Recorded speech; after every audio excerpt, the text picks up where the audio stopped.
If you want to know what has improved the quality, longevity, and the overall life of the average individual on the planet, it would be steam.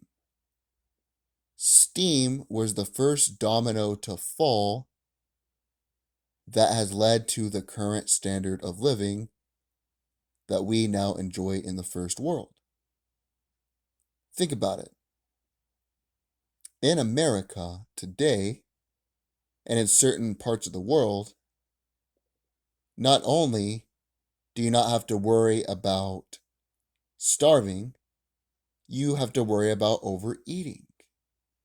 You have people who are considered below the poverty line that are overweight. That is because we have more than 4 or 5 times the amount of food, water, raw materials, and finished goods than we need to sustain the population. On the other hand, we also have more time because we don't have to spend hours producing those resources. We don't have to work on a farm all day, planting, working with the animals, slaughtering the animals, skinning the animals, cooking things from scratch. Yet we have an overabundance of resources available. That's because machines run on energy. Trucks, tractors, boats. Before the diesel engine was invented by Rudolf Diesel, you had the steam engine, which was invented by James Watt. Without the steam engine, you wouldn't have had the Industrial Revolution. Without the Industrial Revolution, you would have not had people working in factories or distributions of raw materials across the globe, across rivers, across different states in the United States.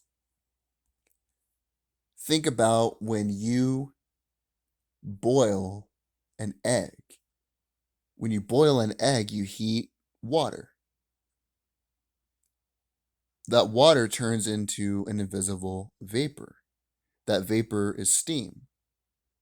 The amount of water, the volume, expands as it turns to steam. In the steam engine, they had a boiler that would create a high pressure. That pressure would expand the steam, and that steam would power the pistons that connected to the wheels, and the wheels would operate the steam engine.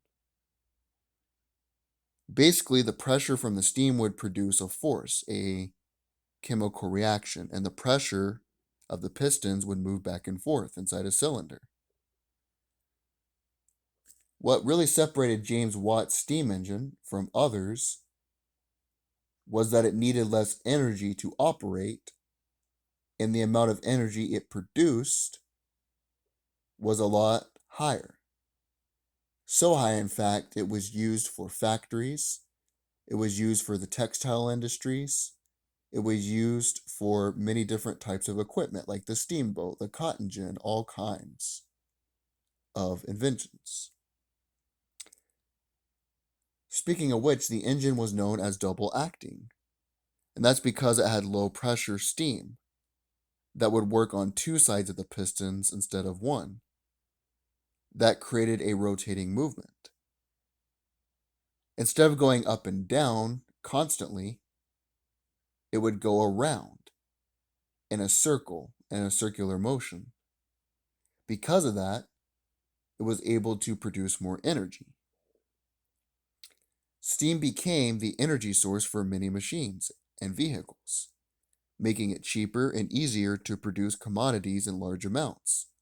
This in turn increased the demand for raw materials used to build more machines that can produce even more commodities. If you look at the early tractors, the early Marshall tractors, especially, they were steam powered. Steam was the grandfather to diesel. Without diesel, we wouldn't be able to power the world we live in today.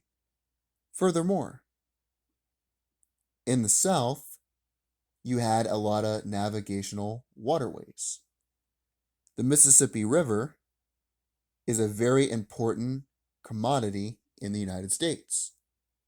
Not only does it make it harder to invade due to the proximity of it towards the land, but it also is connects 37 states together. But the thing about the Mississippi River is it only flows in one direction. You have to be able to get something to be able to go in that direction. Early on, you would have rafts. People would go on rafts, they would bring raw materials to other states, like Louisiana, Ohio, which was on the other side of the river. Well, is still to this day on the other side of the river, but was back then.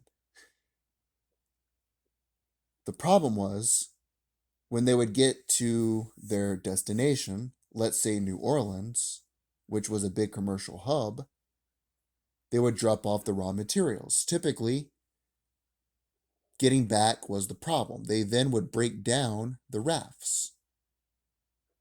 Even if they did keep the rafts together, how would they bring complete finished goods on the raft without it breaking? That was the problem that existed. You had an entrepreneur by the name of Robert Fulton. Robert Fulton used the same concept as James Watt for the steam engine, but added that same sort of innovation to the steamboat. The steamboat was able to transport people, raw material, and goods across the Mississippi River. Even to this day, the Mississippi River is responsible for creating $400 billion worth of U.S. gross domestic product. It provides drinking water to more than 18 million people. It transports 62% of the U.S. agricultural output. It delivers nearly 400 tons of coal and petroleum products. It also supports 1 million jobs. And as I stated before, it also connects 37 states. Think about all the economic impact of that. Was this done through politics? No, it was done through self-interest, entrepreneurship, and innovation. All of the great goods we enjoy today, whether it is the automobile, which had a similar economic impact, and even grander, in my opinion. But without steam, without the grandfather, you would not have had the steam. You would not have had the automobile. Without steam, you would have not had the Industrial Revolution. The economy would still be agricultural. Sort of the first domino to fall. The automobile, that was not made by the government. That was made by an entrepreneur, an innovator. The light bulb, entrepreneur, innovator. If you really want to change the world, just signing bills or making speeches isn't going to do it. I love when these people say we want to change something and they want to use the political system as a means to change something. It's like, can you name a bill that has been signed recently that has actually improved your life, your individual life, or the lives of a large percentage of the citizenry? The only two pieces of legislation that come to mind would have been signed a long time ago: the Declaration, the Constitution, and the Civil Rights Bill. But those were basically saying we're going to get off your back. The Constitution basically gave us rights. It didn't let the government do anything. It gave restraints to the government. It was the first political document that gave restraints to the government, basically saying what the government can't do. The Civil Rights Bill basically said we're going to stop being racist against black people. Those two bills, that's all they did. They said, we're going to stop screwing you over. They didn't create anything. They didn't produce anything. They just got the government out of the way. I challenge anybody who tells me, I want to change the world, which I can respect. I like that sort of mindset. We live more in a pessimistic society now. But when the solution is politics, I like to ask them to name a bill that has been signed that they think improved the life of a large portion of citizens. No ethnicity, no person, no single group of people have ever become affluent due to politics. The reason that Jews in America have been so successful despite being a low percentage of the population, the reason Asians, Indians, which technically are East Asians, have been able to become so successful is due to not participating in politics. Entrepreneurship, making businesses, creating skills, learning how to produce for the economy. That's how you become wealthy, not just as a group of people, but as individuals, learning welding, carpentry, plumbing, how to fix cars. That will help you rise out of poverty to at least upper middle class. Possibly affluence if you invest your money right and learn how to reinvest your money instead of just letting it sit around. The point I'm trying to make is politics don't really change anything. Yet people always talk about politics. Anytime I'm trying to have a conversation about innovation, entrepreneurship, going to the gym, meditation, reading, the stock market, it always circles back to politics. I always tell people, no politician is going to give a damn whether you eat tonight or not. No politician is going to do anything for you. And even if you want them to do something for you, can you name what that is? If you look at political leaders, how many of them really did as much to transform our planet as James Watt, as Thomas Edison, as Nikola Tesla, as Wallace Carrier, who invented the air conditioner? Not many. Don't get me wrong, I love George Washington. I like JFK, I like Reagan, I think Trump was a good president, but none of them did anything to improve the lives of the average citizen as much as James Watt. Furthermore, if you want to actually make it, if you want to get better in life, holding a sign and bitching about how bad the police are, it's your constitutional right, and I will fight to the death for your right to speak as you want to speak, but it's not going to pass any legislation. It's not going to make your life any better. Getting off your ass, learning a trade, learning a skill, getting a trade job, or getting an apprenticeship is the way to make it. And then once you make it, you can use those skills to help members of your own community. Teach them how to weld, teach them how to become a plumber.